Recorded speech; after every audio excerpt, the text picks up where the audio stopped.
Welcome to Spotlight Documentaries.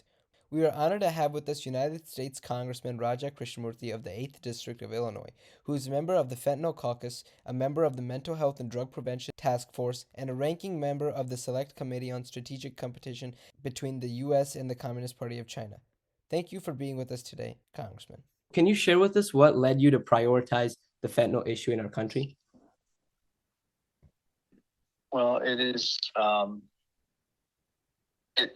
it's something that has unfortunately taken so many young people as well as others from our communities. There's been an incredible spike in the number of people who have become addicted to fentanyl.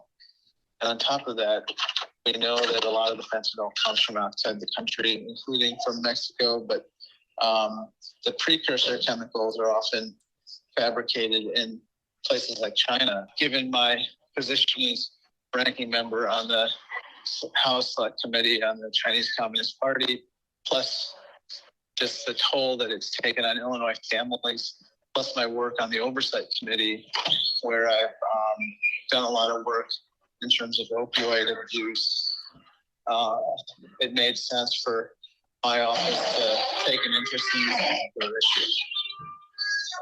Absolutely. And what are the biggest obstacles to ending this crisis, and what are the solutions? Well, I think part of the obstacles have to do with the narco trafficking that's happening with regard to fentanyl from Mexico, as well as lack of cooperation from the CCP and authorities there in supplying precursor chemicals. But part of the challenge is the demand for fentanyl, and the fact that unfortunately in our country there is not enough resources with regard to treating people who become addicted, and then also educating people to prevent addiction. And so we have to spend a lot more time and resources on both of those issues too. And lastly, what is your advice to teens, and how can we help the people stop the crisis? My advice to teens is, first of all, we have to prioritize mental health much more than we do right now.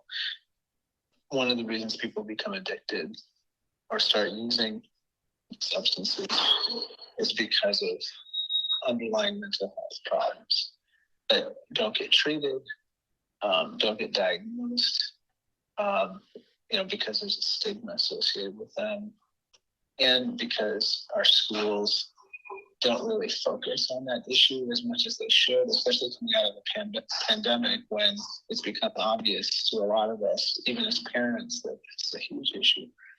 So it has to be kind of increasingly the focus of our schools, but also our young people, even as they're advocating on other topics, for instance, reducing gun violence, that they do the same with regard to increasing resources and attention for mental health issues too. And then secondly, I think that young people should do whatever they can to advocate against the use of certain substances that I think are gateway drugs, gateway substances to fentanyl or other narcotics. For instance, I've done a lot with vaping and trying to end the youth vaping epidemic. And although we've made some progress, vaping is still a huge problem among young people. And I believe that, that issue is also connected to these other problems. And so young people can be a powerful voice against the youth vaping epidemic, for instance. That makes so much sense. Thank you so much for that.